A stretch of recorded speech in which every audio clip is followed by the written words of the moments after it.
আর এবার পুরুলিয়ার একটা ছবি আপনাদের সামনে রাখবো, যেখানে আবাসনে জলের সংযোগ দেওয়াকে কেন্দ্র করে পুরুলিয়ায় কাউন্সিলরদের মধ্যে, শাসক দলের কাউন্সিলরদের মধ্যে গোষ্ঠীদ্বন্দ্ব একেবারে প্রকাশ্যে চলে এলো। পুরপ্রধানকে ঘেরাও করে বিক্ষোভ। জলের সংযোগ পেতে পুরুলিয়া শহরের বিভিন্ন ওয়ার্ডে আবাসনের বাসিন্দারা বিক্ষোভ পর্যন্ত দেখালেন। আবাসনের বাসিন্দাদের আগে সাধারণ মানুষকে জলের সংযোগ দেওয়া হোক বলে দাবি তুলেছে তৃণমূল। কাউন্সিলরদের একাংশ এই দাবি তুলেছেন, সকলকেই পানীয় জলের সংযোগ দেওয়া হোক, পাল্টা দাবি করছেন অপরপক্ষ।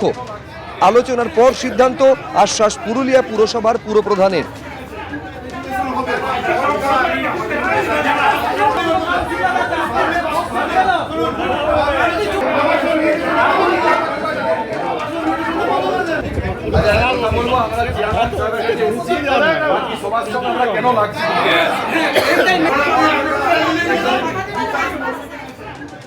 যারা এসেছিলেন তার মধ্যে 75% মানুষের কোনো ট্যাক্স দেওয়া নেই। পুরুলিয়া পৌরসভাকে একটা নির্ধারিত ট্যাক্স আর মিউটেশন করার নিয়ম আছে, সেগুলো ছিল না। আমাদেরই কাউন্সিলর তাদের উচকে দিয়ে উল্টাপাল্টা বলা করাচ্ছেন, মানুষকে ভুল বুঝিয়ে নিয়ে এসছে যে আমার পাশে একটা আবাসন আছে, সে আবাসন জল ঢুকানো হয়েছে। ভুল বুঝিয়ে মানুষকে কতদিন রাখতে পারবে এই কাউন্সিলররা? আমরা এটা একটা ট্রায়াল হয়েছিল এবং তারপরে এটা নিয়ে কাউন্সিলরদের মধ্যে মতানৈক্য আসে।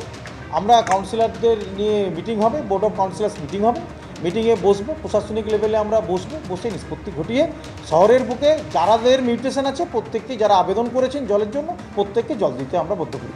আর এইবার আপনাদের সামনে রাখবো, পঞ্চায়েত প্রধানের শ্লীলতাহানির অভিযোগে গ্রেফতার হলেন এক এসএফআই নেতা। এই ঘটনা ঘটেছে নদিয়াতে, নদিয়ার কালীগঞ্জে এই ঘটনা ঘটেছে। যদিও সিপিএম এর তরফে দাবি করা হচ্ছে সম্পূর্ণ ভিত্তিহীন অভিযোগ, ওই এসএফআই নেতাকে ফাঁসানো হয়েছে। গত 16 তারিখ ওই যুবক সার্টিফিকেট আনতে যান পঞ্চায়েতে। বেশ কিছুদিন ধরে সার্টিফিকেটের জন্য ঘোরাচ্ছিলেন প্রধান, এমনটা অভিযোগ সিপিএম এর। 16 তারিখও প্রধান দেরি করে আসায় ক্ষোভে ফেটে পড়েন এসএফআই নেতা। তারপরই প্রধানের সঙ্গে এসএফআই নেতার বাদানুবাদ শুরু হয়ে যায় বলে সিপিএম এর দাবি। ওই এসএফআই নেতা সার্টিফিকেট নিতে এসে দুর্ব্যবহার এবং গালিগালাজ করেছেন বলে অভিযোগ করছেন প্রধান।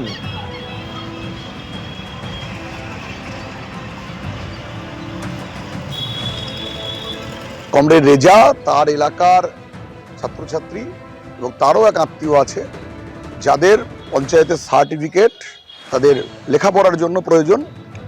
গত প্রায় 15 দিন ধরেই যাচ্ছে, বারবার তাকে ঘোরানো হচ্ছে। পঞ্চায়েতের লিগ্যাল সেখানকার অধিবাসী ছাত্রছাত্রী তারা সার্টিফিকেট পাচ্ছে না।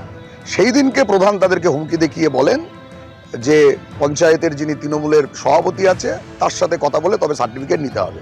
আজ থেকে প্রায় 9-10 দিন আগের ঘটনা। তৃণমূলের একজন অঞ্চলের প্রধান তাকে শ্লীলতাহানি করছেন বলা হচ্ছে, অথচ তাকে গ্রেপ্তার করা হচ্ছে না 10 দিন ধরে। কাল কেন গ্রেপ্তার করা হলো? পুলিশ এভাবে রাত্রের বেলাতে চোরের মতো কার্যত রেজাকে গ্রেপ্তার করলো। কিন্তু এটা আমরা মনে করিয়ে দিতে চাই যে রেজার গ্রেপ্তারি করে এই লড়াইকে, আন্দোলনকে দমিয়ে রাখা যাবে না।